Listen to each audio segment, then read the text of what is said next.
You can't tell me to shut up. Law enforcement works for us, pushing American Because citizen women to the ground. Brandon, shut up for a second. Brandon, works, they have jurisdiction. On a nurse and shot him dead. This is not the tough position. You are defending. Being a bootlicker is not a tough position, my dude. Now for 45 minutes without drawing breath, and I owe it to my new hip to call an end to proceedings. But thank you all very much. Scandal on air. 10 shots ripped through a nurse and ignited the studio. We aren't just talking about a shooting here, guys. We are talking about a crisis of trust that is shattering the backbone of American society.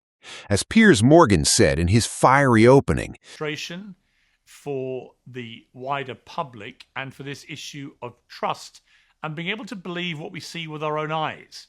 Because if you listen to what these administration officials were saying in the immediate aftermath of this killing, then this guy, Alex Preddy, was about to launch a massacre of law enforcement officers when we could all see from the various clips that were coming out that that simply wasn't true. He was defending a woman protester who'd been thrown on the floor. He was then thrown on the floor himself. Yes, he had a weapon on him, but at no stage did he brandish that weapon or represent any threat to the 8 ICE officers that engulfed him. And in fact, they took away his gun and then they killed him. So given that we could all see that, I think what's happened here, which has been really pretty unprecedented and quite fascinating to watch, is that Donald Trump has realized this has crossed a line many people may not have thought Donald Trump was aware of or cared about. And that line being, if you try and tell people that what they've just seen with their own eyes is not true, they're not going to buy it. Trust in you is going to erode, and your polling numbers are going to get slayed, and ultimately it will cost you at the ballot box. What's your reading of it? the dividing line in politics and culture is no longer between left and right. It's about trust. Do we believe what our own eyes are seeing? The whole world is watching us eat each other alive. This story isn't just about a nurse killed by 10 bullets. It's not even just about Well, I hope you're right, Piers. I hope that Donald Trump changes course. I think we've seen some very minor evidence of that, replacing Greg Bovino with Tom Homan. For me, I would have preferred that all of the ICE and CBP agents be removed from Minneapolis immediately and then taken off the streets and brought back to D.C. or to the border where they're supposed to be. Minneapolis is famously 300 miles from a border. And, then they could reassess what a program would look like where they actually went after the worst of the worst rather than menacing American citizens and menacing people who are here legally. And I do agree with you that the American people overwhelmingly do not want and do not support a government that murders its own citizens in the street, that unloads a clip and shoots them 10 times, fires 6 bullets into their dead body on the ground, and then lies about them and smears them after they're dead. I think that the vast majority of Americans don't want that. You'll probably be able to find a couple of shills to come on and defend that on this show, but I think the vast majority of Americans say, no, we do not want murderous mass thugs anonymously killing our fellow Americans. And so I do think that that is showing up in the polls. I think you're seeing Donald Trump's numbers erode massively, particularly among Hispanics, but also among young men, the libertarian types, the folks that really believed the "Don't Tread on Me" flag, the folks that really believed in the First Amendment, which protects free speech, which protects taping people in your community if you want to, as well as the Second Amendment, which protects your ability to carry a weapon. So the young men that flocked to Trump, I think, thinking that he was going to be a free speech president, are now seeing the truth. And I do think it's hurting him with them as well. Yeah, Officer Tatum, welcome back to Uncensored. I mean, the really frustrating thing for Donald Trump must be that a large part of his immigration policy has been extremely successful and well received. And I'm talking specifically about the basic closure of the southern border. After years of Biden allowing millions of people to come in illegally, Trump has stopped it. That's a great win for his administration. It's something most Americans agree with. And yet here he is now getting quite negative polling about his immigration policies. And I think it's all come down to this issue of how the ICE agents are behaving in these rural areas and these back-to-back shootings, deadly shootings, of protesters. Well, it's because of mindless people like the gentleman that just finished speaking is the reason why people have this perception that Donald Trump is somehow doing something wrong. They deported 600,000 people. They've deported people who have committed murder, rape, all kinds of dangerous and felonious crimes. Also, they're deployed in all 50 states. Why is Minnesota the only state that's having issues? And then to get on TV and say that a guy is observing the First Amendment and Second Amendment while he's at a protest assaulting ICE agents, Border Patrol agents. He committed an assault, a felonious assault against the ICE agent. That's how he got into a physical altercation while carrying a firearm without notifying them. What was the assault? When the Border Patrol pushed the lady, he went hands on. That is a felony. You cannot do that. He didn't assault anyone. But Brandon, here's the problem. Is that not a felony crime? When you say what you witnessed was an assault, to physically assault. Well, Brandon, when you say hang on, let me finish. Piers, when you say what you witnessed was an assault by Alex Pretty on ICE officers, that is not what I witnessed.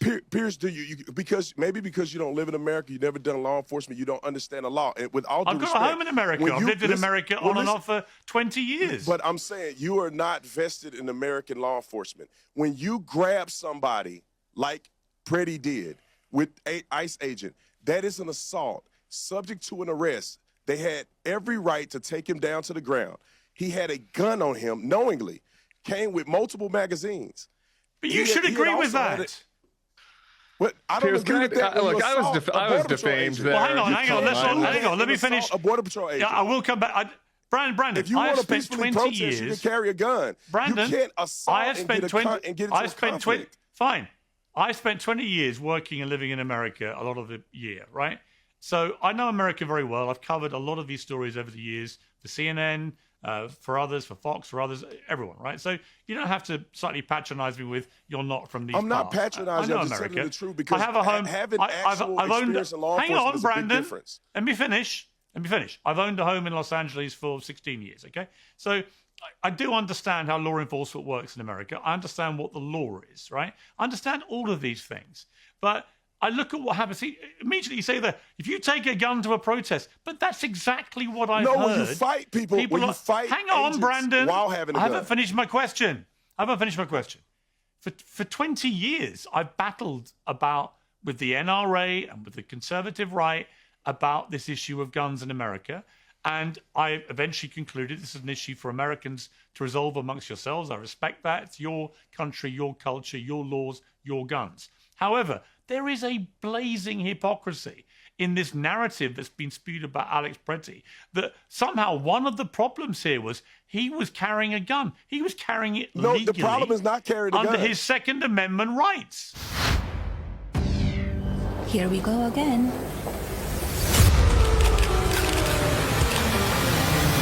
Before the cameras, before the ceremony, before history is made, every detail is chosen. From Amazon MGM Studios comes Melania. This new film takes you inside the 20 days leading up to the 2025 presidential inauguration through the eyes of the First Lady herself, where fashion isn't just style, it's strategy. Witness the image-defining decisions made behind closed doors, a celebration of duty and glamour. Melania, only in theaters, January 30. The problem is not carrying a gun. The problem is getting to a physical altercation with intentionally and premeditated a physical altercation with ICE agents. I carry a gun everywhere I go. I got my gun on me right now. I would never confront or get in a physical altercation with any law enforcement with a gun on me. You learn that in CCW class and as a person with common sense. Because what happens? Things get twisted up. You have the gun get exposed. They yell, gun, gun, gun. He's reaching for his waistband. They think he has a gun. All of that is going to be justification under the law because the perception of the Border Patrol agent that believed that he was armed and dangerous at the time that he fired the shots is is going to be justification. They took his I'll gun put money on it away. for anybody on this panel. Just like Brandon, they took his gun away. We Renee literally see them take his gun. Reasonably large number of people, although interestingly, less actually in the first year than Biden did in his last year, for example. So there are some interesting parallels here. It's not apples and oranges because Biden was letting a lot more people in. But in terms of actual deportations, it's not overly successful so far, but it is attracting, I would argue, an overly negative context now for the administration. If you were running ICE now, what would you be recommending to Donald Trump about how they should conduct themselves going forward? Well, I sort of disagree a little bit with your premise in terms of how it's been successful. I think about 1.9 or over 2 million people have taken the self-deportation option, which is removing, in which the government gives them $1,000, and now they've raised that to $2,600. And so you put that on top of the 600,000 that have been removed and then nobody else coming in. It's been enormously successful. And the way, how do you measure success? Well, we have the lowest murder rate since 1900 in this country. That crime rates are down about 20% nationwide. So our country is objectively safer. We know that. We know people aren't coming in droves anymore. And so you have to look at the big picture. We also know things like wages are going up, because when you look at illegal immigration, and you know from your country, it's not just something that has no cost to the citizens. It's enormously costly. Illegal immigration makes Americans poorer, less healthy, less safe, less educated. And that's not really even arguable. It costs $150 billion a year. And what's interesting, just in tax dollars, and not to mention all the other costs, and what's really interesting about this is everyone knows at this point Biden and Mayorkas are bringing people in deliberately because they want them to be voters and they want them to help in the census. There's really no serious argument against that.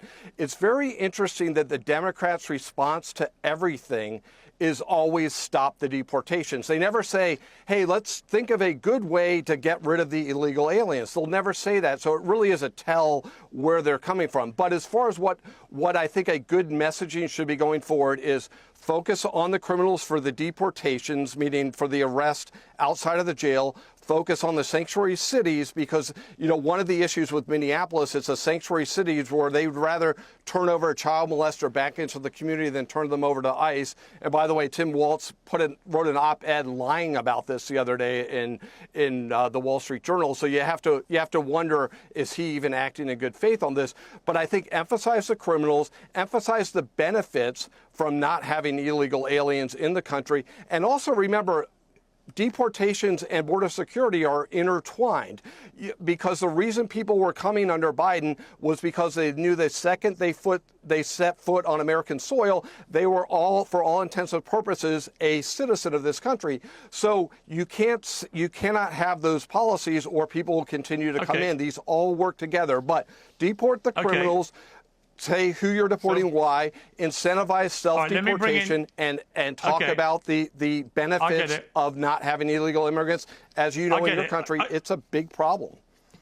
I get it. Let me bring Brian back in. I want to play a clip of Jimmy Kimmel last night. And to the people of Minneapolis, to the Freddie family and the Good family, and these people who were looking out for their neighbors, we want you to know that we are with you and you are not alone. Brian, apart from the fact that Jimmy Kimmel really needs to stop crying, I just wanted to say that as a general blanket observation, that barely a week goes by when he's not blubbering like a baby about something. I'm not saying he doesn't care. I'm just saying that it's getting a bit weary for me. But also, I don't remember him crying when Barack Obama was president. There's a clip doing the rounds today of Obama talking in really tough language about his own deportation record and why it was so important. He deported over 3 million people. No liberal friends of mine gave a damn or knew how many people he was deporting. He was putting kids in cages, separating them from their families, all the stuff that people chuck at Trump. But it was never an issue throughout those 8 years. He was the biggest deporter of people in the history of the United States in terms of pro rata per year as a president. So there's been a massive double standard there. And I can't help but think that one of the reasons is the liberal skewed media, which it is. I've worked in it. You could shoot a harpoon around the old CNN newsroom when I was there and not hit a conservative voter. That they just didn't care because it was their guy.